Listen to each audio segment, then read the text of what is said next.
Antes de começar, se inscreva em nosso canal e ative o sininho para receber notificações a cada novo vídeo.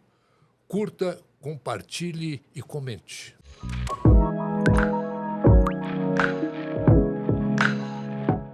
Olá, estamos chegando com mais um Doses de Saúde, aquele nosso bate-papo semanal quando a gente fala, discute, debate assuntos relacionados à nossa saúde. Hoje nós vamos abordar um assunto que fala bem de perto a todo mundo. Nós vamos falar sobre sono, questões relacionadas à saúde bucal, que envolve bruxismo, apneia, tudo relacionado à questão oral. Para isso, nós trouxemos dois especialistas em nosso Doses de Saúde, o Dr. Ronaldo Francalance e a doutora Thaís Crozara. Ronaldo, Thaís, sejam muito bem-vindos. É um prazer muito grande tê-los aqui. Doutora Thaís, o que é odontologia do sono? Primeiramente, muito obrigada, uma honra estar aqui com vocês. A odontologia do sono, Orley, ela surgiu como uma necessidade da medicina do sono para tratar o ronco e a apneia, que é uma doença muito prevalente, comete 1 em cada 3. E a principal forma de tratamento, que é o CPAP, que é aquela máscara que parece uma máscara de inalação, os pacientes normalmente não aceitam, não conseguem usar. Então, a odontologia do sono veio com uma necessidade da medicina para tratar esses pacientes. Então, nós colocamos um aparelho intraoral, feito sob medida para o paciente, que trata esse distúrbio. Mas hoje, a nova tendência é a gente trazer a importância do sono também para a nossa prática clínico-odontológica. Uma medida que eu entendo todas as funções do sono, quando eu tenho um sono de pior qualidade, com certeza vai afetar toda a minha saúde geral, inclusive a saúde bucal. Então, hoje nós trabalhamos nessa interface. Doutor Ronaldo, a formação dentária da pessoa, não sei se eu estou falando o termo certo, influencia nisso tudo? Isso é uma questão que pode ou não influenciar, entendeu? Nós não podemos achar que só os fatores oclusais e dentários é que tem essa influência. A relação entre sono, entre oclusão, entre bruxismo, entre postura, entre fatores emocionais é muito mais complexa. É individual para cada pessoa. Como diz a doutora Thaís, tem que ser feita uma avaliação individual de cada pessoa. Nós não podemos querer generalizar. Essa área é uma área muito complexa. Odontologia do sono, disfunção temporomandibular e dor orofacial é uma especialidade. São especialidades. Então, são muito específicas, né? Cada e são coisa é uma individuais coisa. para cada paciente. Nós não tem como generalizar. Não é igual, por exemplo, tem áreas de odontologia, como dentística, que você consegue generalizar mais. Várias áreas da odontologia, você consegue generalizar bastante os processos. Essas áreas, não. É por isso que existem os questionários, né? Os questionários individuais que são preenchidos, as anamneses que são feitas para analisar cada caso individualmente. Então, não é a pessoa, não vai chegar lá e falar assim, doutor, minha dentição está torta, está errada, eu estou com um problema para dormir, então não é por aí, né? Tem que ter um exame mais apurado, tudo, para chegar a alguma conclusão. Isso já é um fator primário, né? Eu acho que quando a pessoa já tem a mordida errada, a oclusão errada, ela já tem o que a gente chama de fator de risco. Nós temos os fatores de risco para desenvolvimento, né, de uma DTM, de uma disfunção temporomandibular.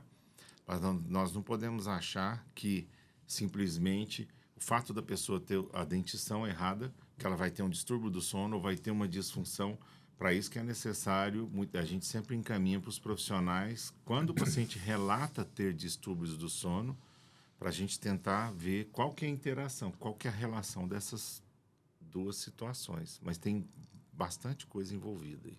O bruxismo, doutora Thaís, ela chega a incomodar quem está dormindo ao lado, né? Sim, sim. Que range os dentes, aquela coisa toda. O bruxismo, ele pode ser dividido em duas partes, dois tipos, né? O bruxismo do sono e o bruxismo em vigília, quando a pessoa está acordada. E hoje, o bruxismo, ele pode ser considerado, ele é ou o apertar dos dentes, o apertamento entre os dentes, o ranger de dentes, ou simplesmente eu contrair a musculatura sem necessariamente ter o toque interdentário. Esse padrão de contração da musculatura sem o toque interdentário, ele é muito comum, por exemplo, no atleta, que a gente chama hoje de bruxismo do esporte. Já viu aquelas pessoas que estão fazendo academia e parece que está fazendo careta? Que lá não é careta, é o bruxismo do esporte, que hoje é muito comum e traz consequências importantes também.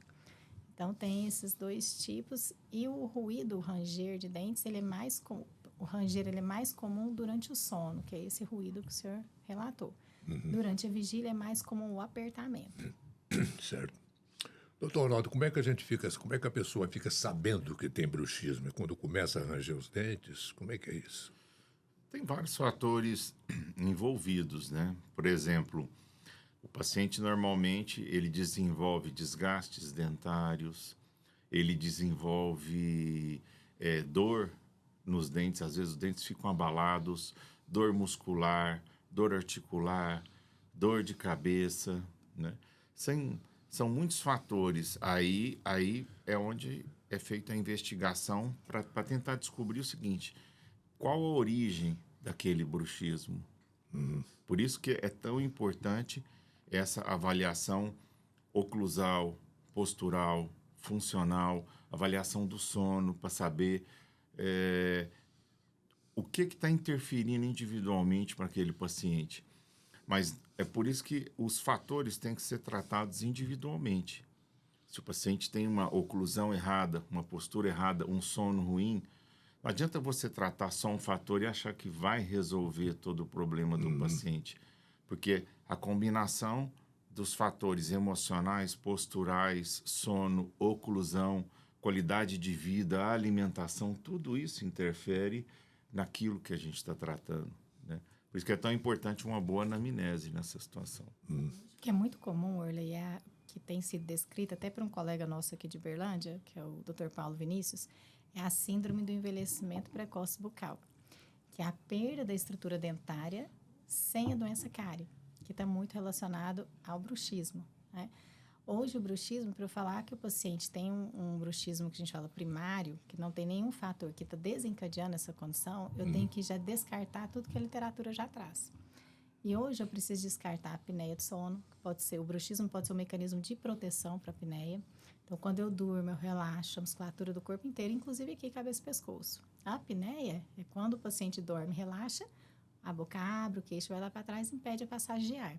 A hipótese é que o bruxismo proteja para esse evento. Porque a hora que falta oxigênio, o cérebro manda desobstruir a via aérea. Então, ocorre a contração dessa musculatura para abrir a via aérea e ter o toque interdentário. Um outro fator que tem sido muito descrito também é a doença do refluxo gastroesofágico, pelo mesmo mecanismo de proteção. O pH bucal acidificado, ele estimula o toque interdentário para liberação, secreção salivar e neutralização desse pH.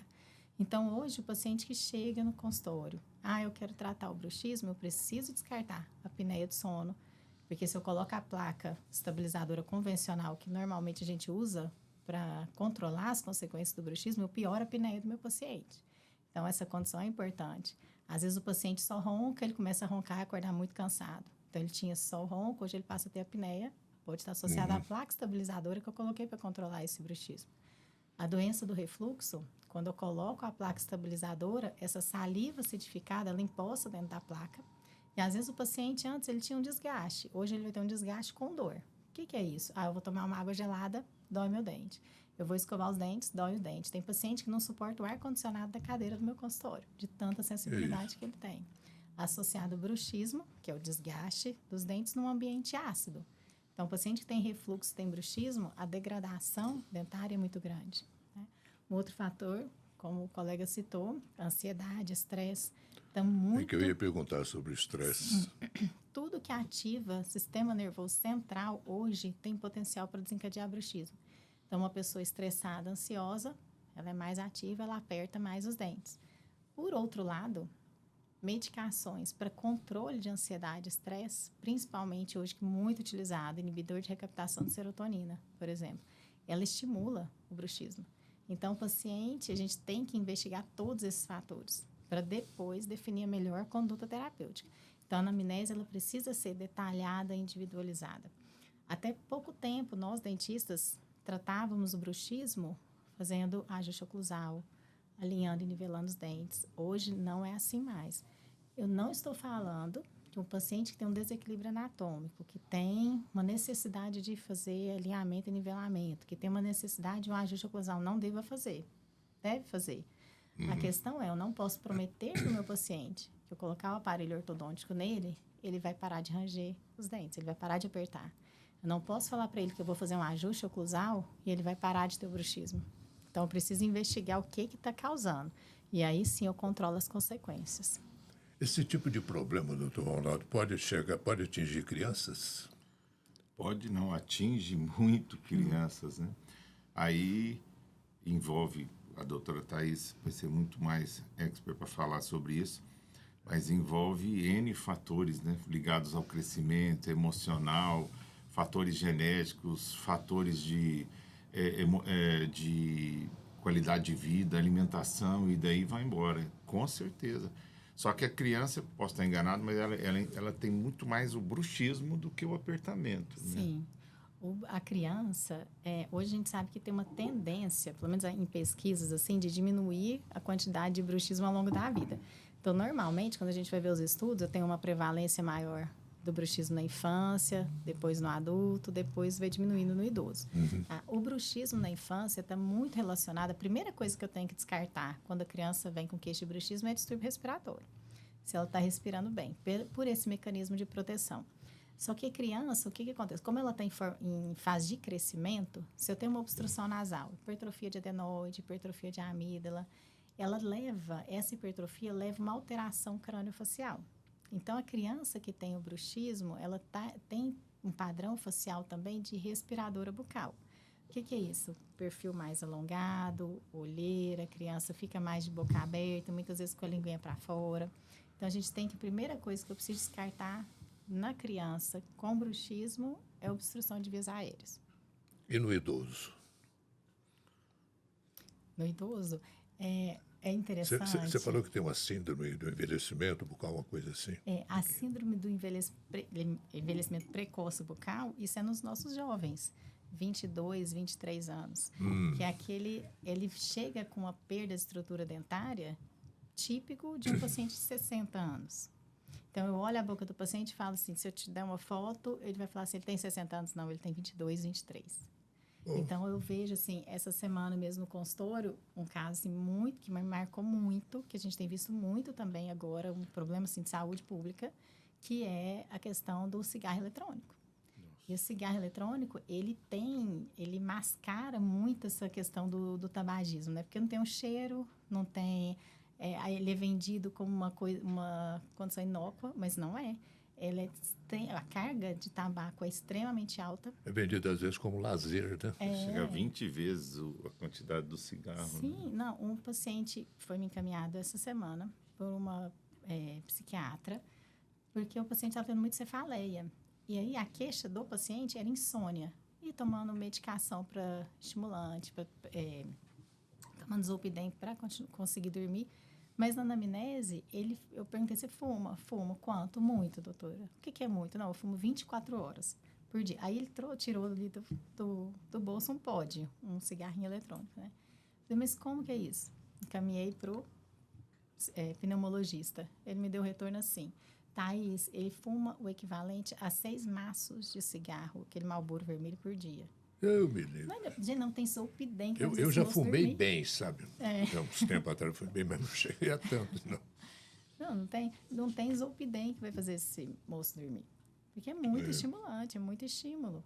E aí, o que acontece? Associado a isso, um refluxo gastroesofágico pesado, faz palpação na musculatura mastigatória, onde a gente palpa, refere à dor, a cefaleia dele associada a esse bruxismo, associada ao estímulo do tabaco, associada à doença do refluxo gastroesofágico. Então, é como ele falou, a anamnese, ela precisa ser detalhada e abrangente.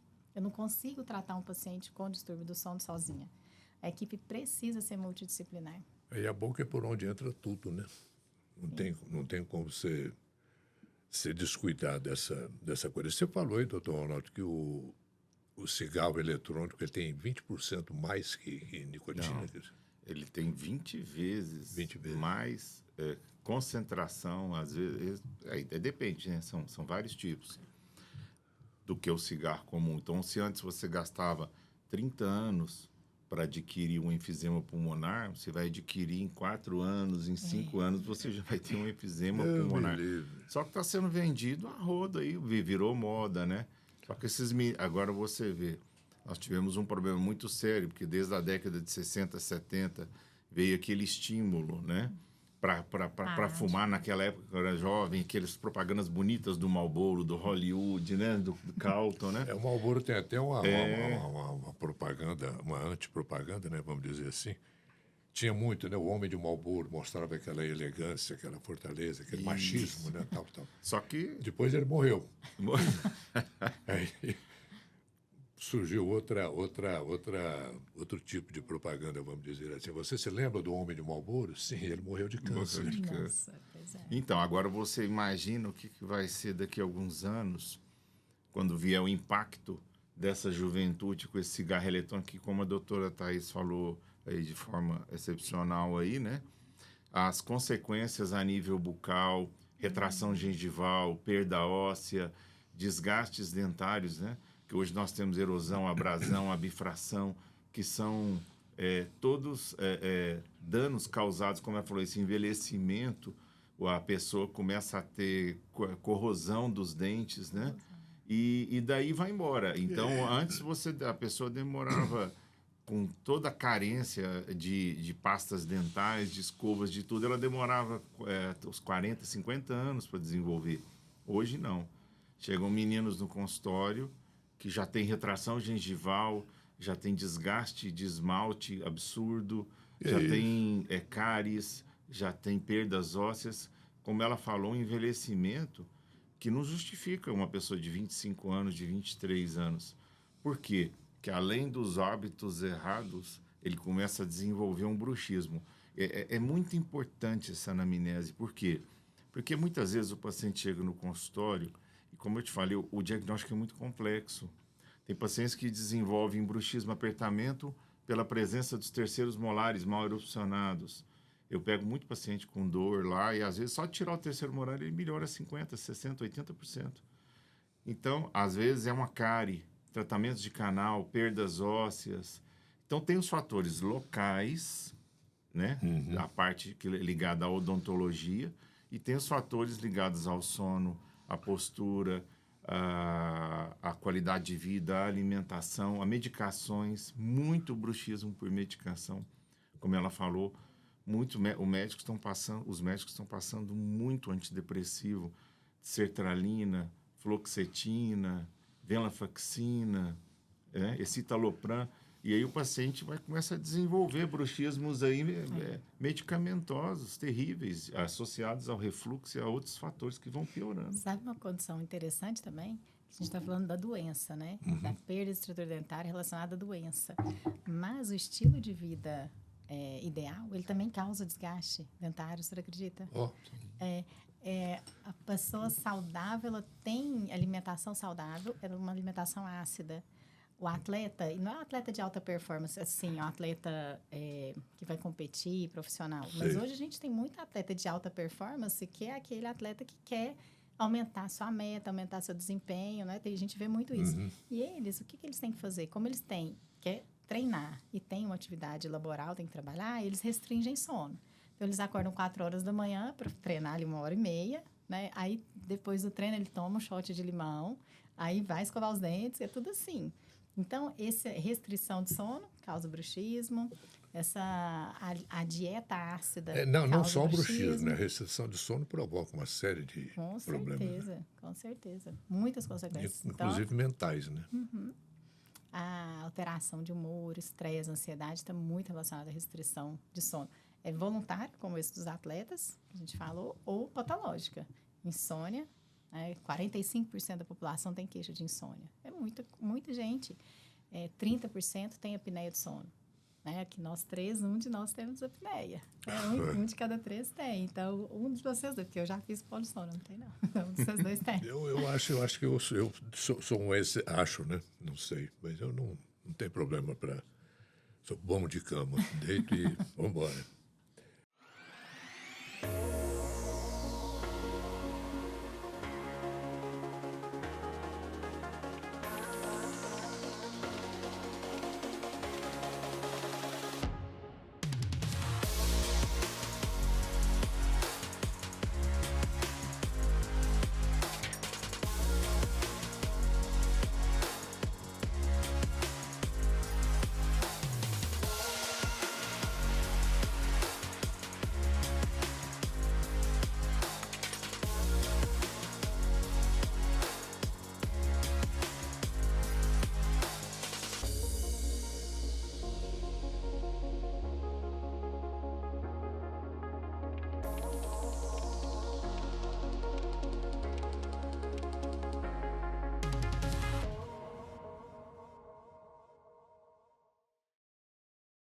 Aquele suco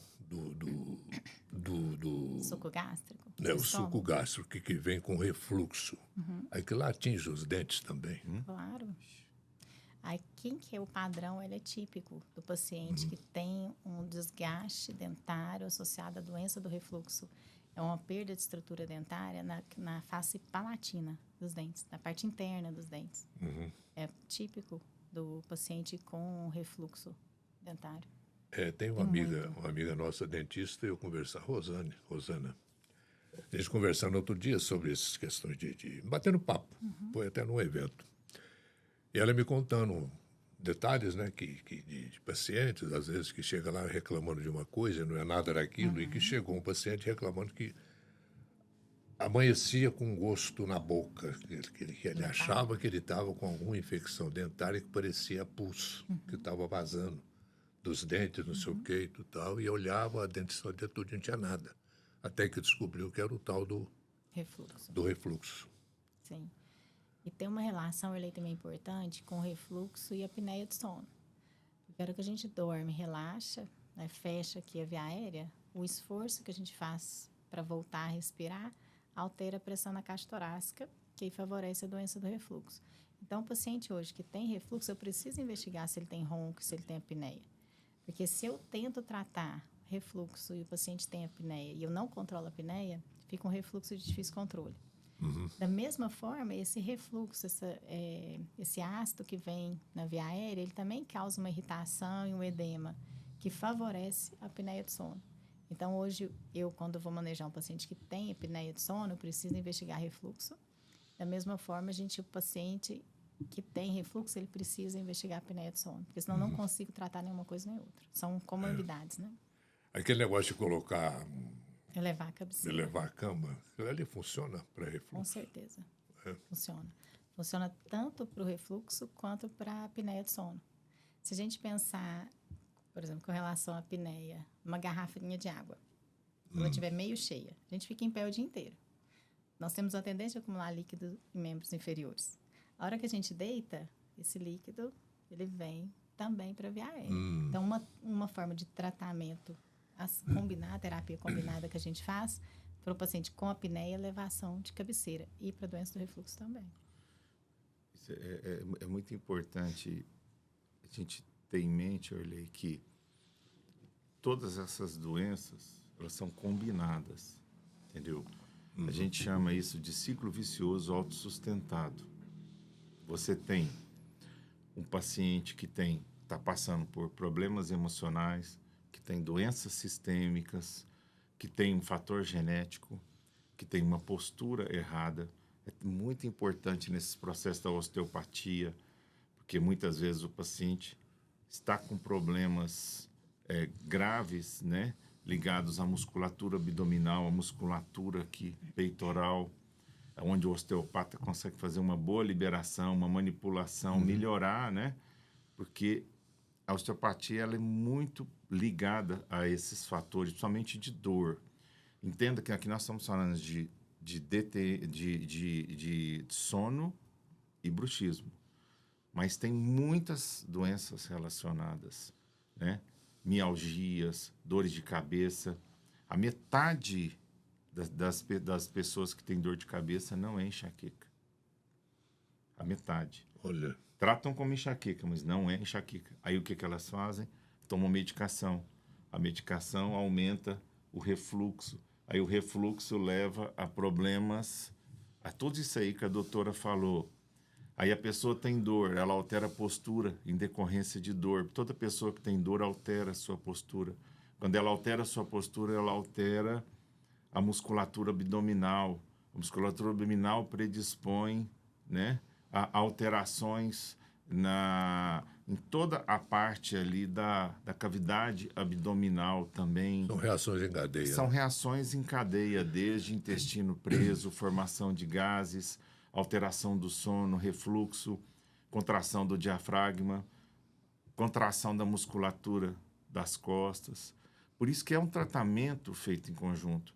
Ela tem que tratar o sono, ela tem que melhorar a qualidade do sono, tratar o bruxismo, como a doutora falou, o refluxo, melhorar a sua postura, melhorar a sua alimentação, ela tem que tratar a sua oclusão, a sua mordida. Antigamente, achava-se que simplesmente fazer um ajuste de oclusão resolveria, né? E é por isso que eu vejo que tantos trabalhos científicos têm viés muito grandes, porque eles analisam individualmente um tratamento sem levar em consideração os outros fatores. A tal medicação não é efetiva para o tratamento. E não vai ser efetiva, porque a origem é multifatorial. Nunca você vai conseguir tratar individualmente uma coisa só. Você tem que ir buscando a causa de cada um. O ser humano é complexo, né? O ciclo vicioso autossustentado, ele vem da qualidade de vida. Antigamente, eu atendia muitos pacientes de 15, 16, até 40 anos. Está aparecendo muito paciente de 40 a 60 anos, uma coisa que eu não tinha. Muitos pacientes com dor. Oh. Com dor de cabeça, com dor na articulação, né? Com cefaleias. Isso é qualidade de vida, doutor, que leva a isso? Como? A má qualidade de vida que leva a isso? Comportamentos, uma pesquisa feita há pouco tempo com a população, 98% da população diz se sentir exausto. Está sofrendo fadiga, está todo mundo fadigado, exausto, síndrome de Burnout aí, a louca. O que acontece é que hoje a gente vive num mundo que é 24/7. Todo mundo trabalhando, 24 horas, 7 dias por semana. Então, hoje a gente tem visto, tem sido descrito a síndrome do sono insuficiente. É dormir menos horas do que a gente precisa. E a gente vê isso muito comum, né? A gente pode fazer um teste, assim, se eu perguntar para o senhor assim, que horas que o senhor gostaria de ter dormido? Que horas que o senhor foi dormir? Que horas você gostaria de ter acordado? Que horas que você colocou o despertador? Se você precisa do despertador para acordar, você está dormindo menos tempo do que você precisaria. E às vezes o paciente chega assim para mim, não, Thaís, eu preciso de 6 horas de sono. Eu chego do trabalho, eu vou para academia, eu vou para a faculdade, chego meia-noite, durmo, acordo 5 horas da manhã, vou treinar, depois vou para o trabalho e meu dia fica super bem. Aí eu pergunto assim, no fim de semana, quando você não vai para a faculdade ou quando você não tem que acordar tão cedo, não, aí eu acordo meio-dia, aí eu acordo lá pelas 3. Isso é uma compensação, que a gente chama de jet lag social. É você compensar esse número de horas que você está restringindo durante a semana. Síndrome do sono insuficiente, essa conta vai chegar. Uma hora isso vai impactar a sua saúde. Tem uma conversa, vamos dizer assim, até lendo aqui, a pessoa, de acordo com vai aumentando a idade, vai diminuindo a necessidade de sono. Certo. É real isso? Isso é real. Isso é real. Eu tenho um recém-nascido que pode dormir 19 das 24 horas. Ele dorme de 3 em 3 horas e acorda para mamar. Mas, à medida que ele vai envelhecendo, vai amadurecendo, aí a criança vai precisar de um episódio de sono durante a manhã, outra da tarde. Então, ainda tem um sono polifásico. Vai se desenvolvendo, só um cochilo. O adolescente tem o que a gente chama de atraso de fase. Isso é fisiológico. Ele precisa realmente dormir mais tarde e ele tem uma tendência a acordar mais tarde. O adulto, 70% da população, precisa de 7 a 8 horas de sono. Mas o idoso, ele precisa de 6 horas. E olha que coisa interessante. O idoso, além de precisar de menos horas de sono, ele tem uma tendência a ser mais matutino, a dormir mais cedo. Então, ele dorme 9 horas da noite. 9, 10, 11, 12, 1, 2, 3 da manhã. Dormia 6 horas, acordei, estou bem. É insônia? O que está acontecendo? Será que eu estou investigando realmente o padrão de sono dele? Como que eu vou ajudar esse paciente? Não, o sono, por exemplo, um cochilo à tarde, diminui a pressão para o sono. Então, é fisiológico. Todo mundo que pode, que não tem queixa de insônia, tem um cochilo depois do almoço. Sonolência pós-prandial. Faz bem aquilo. Faz bem, faz bem. Se você não tem queixa de insônia... É a sesta, né? Se não tem queixa de insônia, a gente recomenda. Mas tem que ser no máximo 40 minutos. Mais de 40 minutos, pode acordar mais irritado, cabeça pesada, o que a gente chama de inércia do sono. Até 40 minutos, eu não entro em sono REM, você vai se sentir reparado, restaurado. Conseguir arrastar um pouquinho, conseguir dormir, esse idoso, por exemplo, dormir um pouquinho mais tarde e ter menos essa queixa social, sabe? De acordar no meio da noite, 4 horas da manhã. Não é uma insônia, é o padrão de sono dele. sabe? Então, a gente precisa entender isso, quantas horas de sono cada fase precisa, o que é. Não é todo mundo, mas existe um padrão, né? E tem como investigar isso, viu? Tem como investigar e definir o padrão de cada pessoa individualmente. Deve depender também do como foi o dia, né, dessa pessoa, né? Certeza, Arley. Às vezes é um certeza. trabalhador rural, por exemplo, um pedreiro que tem um trabalho braçal Extenuante, mais né? reforçado, ele vai precisar de um soninho a mais, né? Normalmente ele dorme mais pesado, sabe? Mais pesado. E tem isso que você falou, a gente fala que o sono, ele está funcionalmente ligado à vigília. Então, uma noite, por exemplo, você teve uma insônia, ou dormiu mal, foi numa festa, restringiu o número de horas. Como fica o dia seguinte? Mais sem paciência, irritado, rende menos, vai ler aquele negócio, na hora que chega no fim da página ali, esqueceu o começo, né? Sim, a gente fica com a cabeça ruim. Da mesma forma, o dia muito estressante, teve muita carga de trabalho muito pesada, a gente tem também uma tendência, a hora que vai deitar, demorar mais para pegar no sono, ter o sono mais leve, mais superficial. Então, o sono está funcionalmente ligado à vigília. Thaís, mas meu trabalho lá é muito estressante, meu chefe acaba comigo, está me desgastando. Eu não posso falar para ele assim, sai do emprego. Não posso, Não. né? Aí eu vou orientar. Vai achar um chefe mais chato lá na frente, né? Vou orientar o que a gente chama hoje, Yurley, que é muito importante, é a higiene do sono.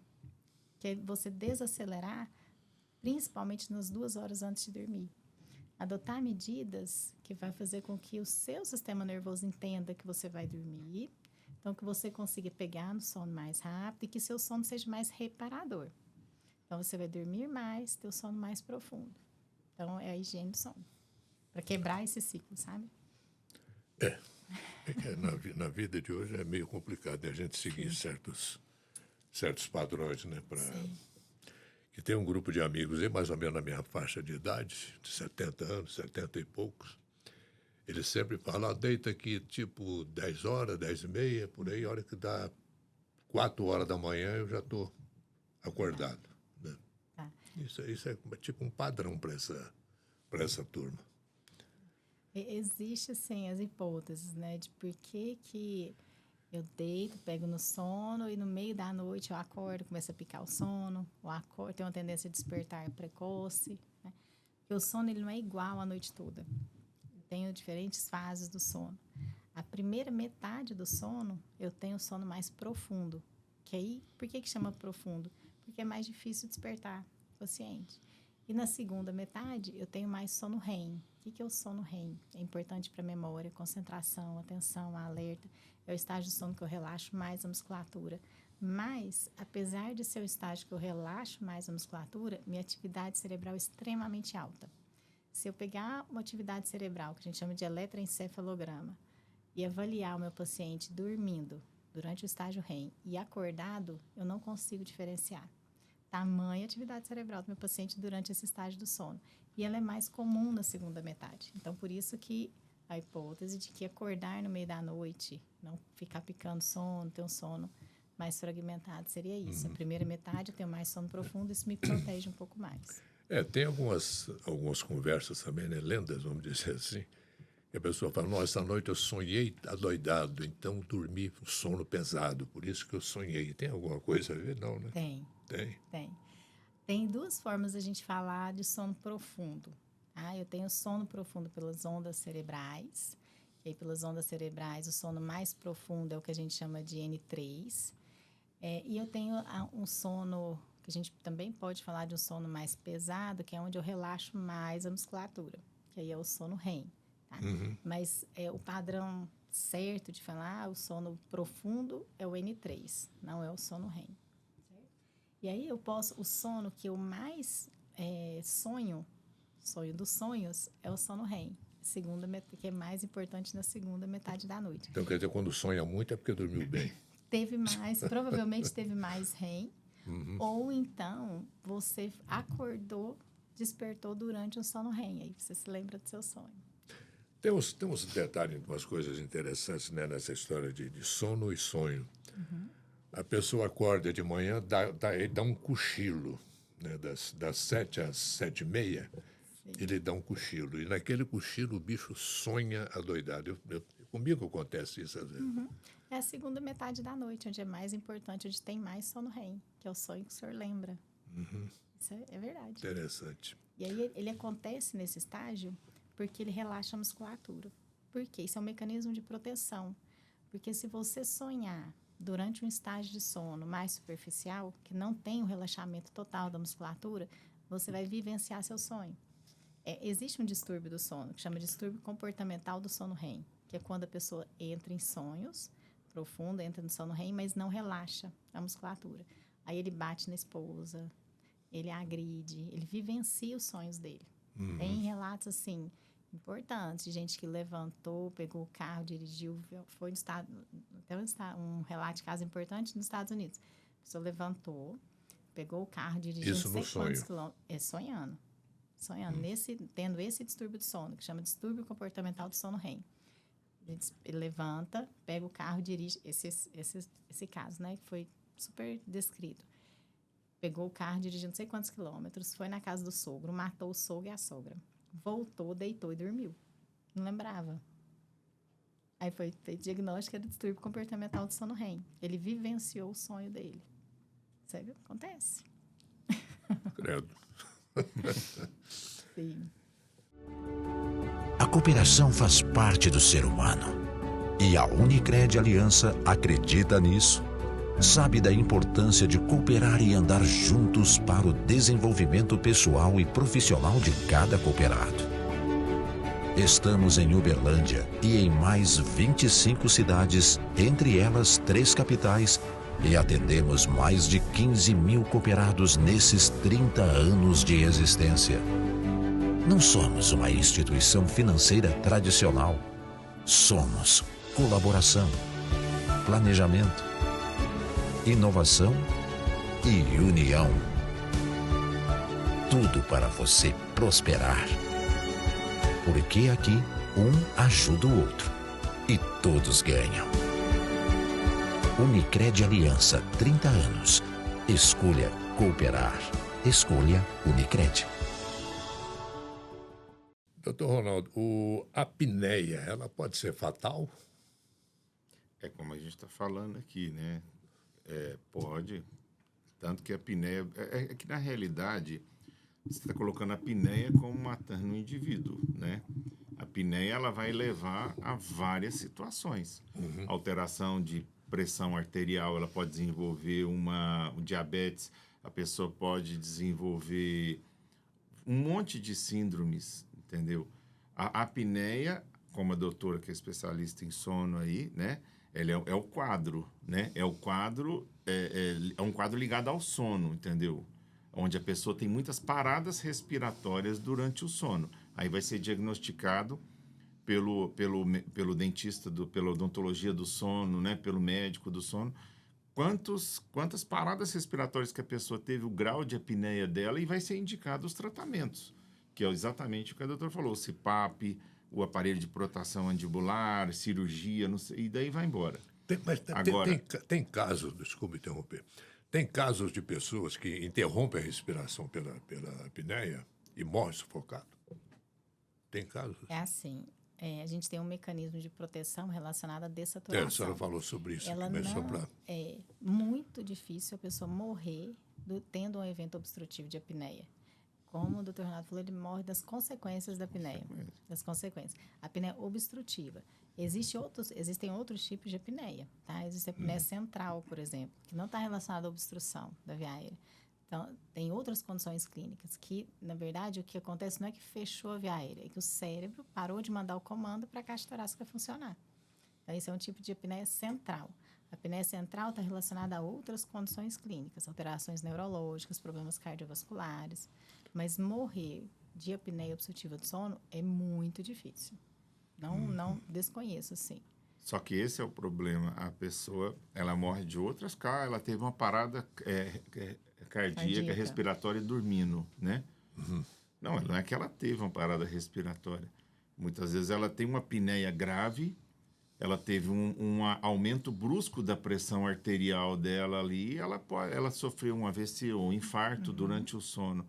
Muitas vezes ela tinha, é o que nós falamos, morrem, não me lembro se é 18, 28 mil pessoas por ano no Brasil, de pessoas com apneia obstrutiva do sono, né? E que agravaram problemas que ela já tinha em decorrência. Então, se ela tivesse tratado da apneia, ela poderia ter melhorado bastante dos problemas e não ter ido a óbito.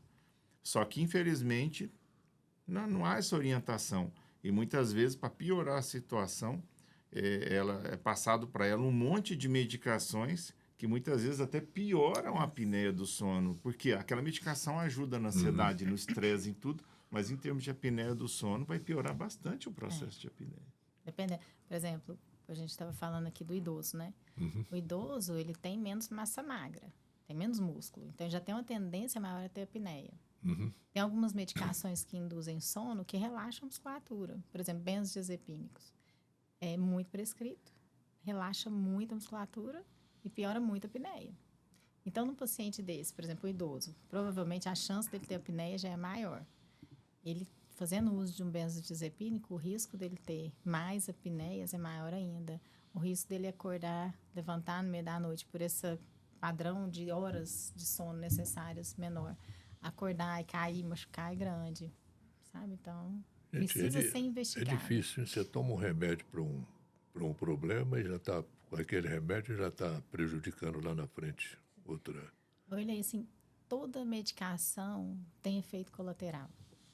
Medicação para dormir, qualquer medicação para dormir, causa 2 tipos de dependência.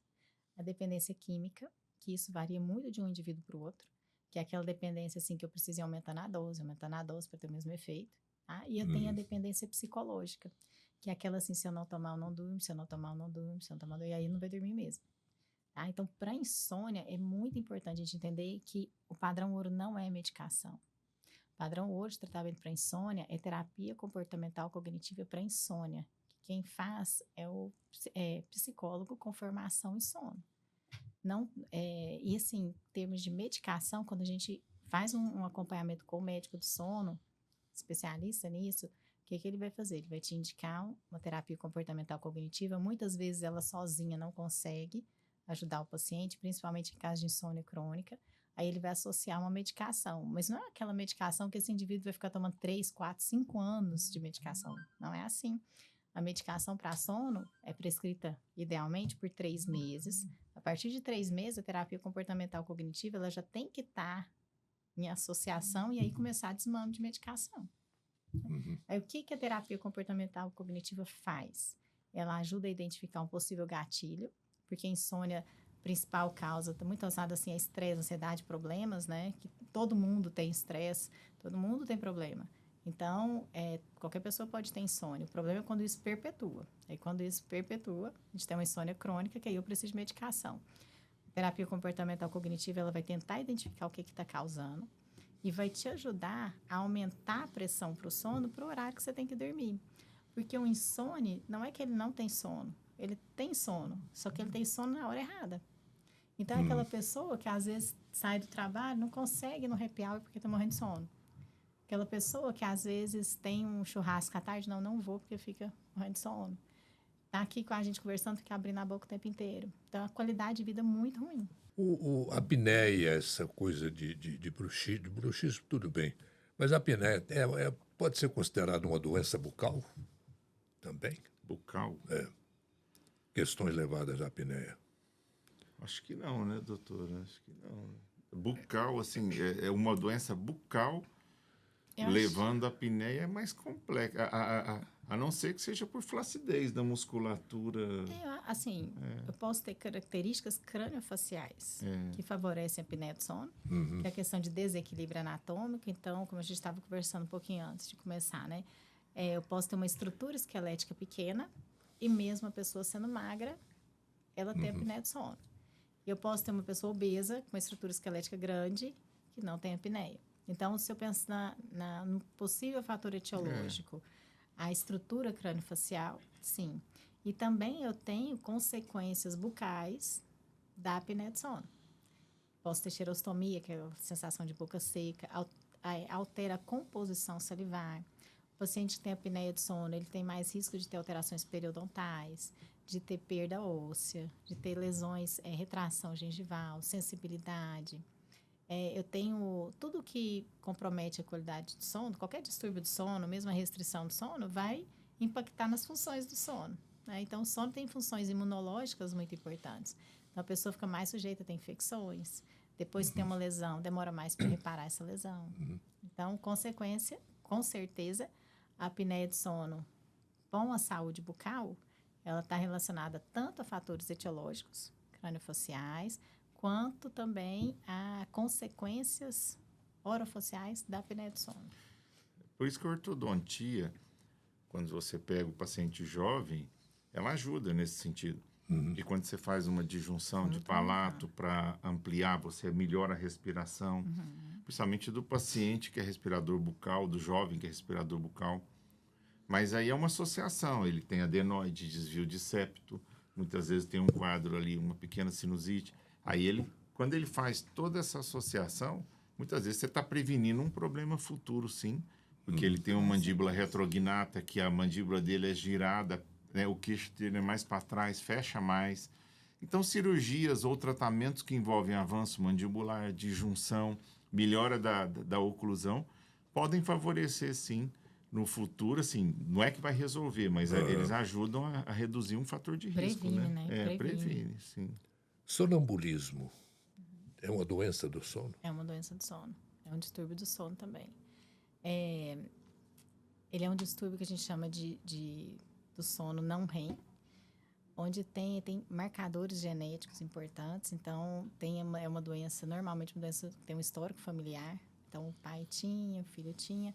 É mais comum em jovens e tende a diminuir com o envelhecimento. Tá? Mas é um distúrbio do sono, sim. Como que trata? Higiene do sono, atividade física. Isso ajuda no controle do sonambulismo. A pessoa tá comendo, mastigando alguma coisa, de repente morde na língua. Morde na bochecha. Como é que é isso? É má formação? Como é que é isso? Não. Pode ser. Tem língua mais volumosa, tem língua mais flácida. Então, aí eu acho que a ação do fonoaudiólogo é muito importante. Questões de disfagia também, que é dificuldade de deglutição. Aí eu acho que é uma atuação importante da fonoaudiologia.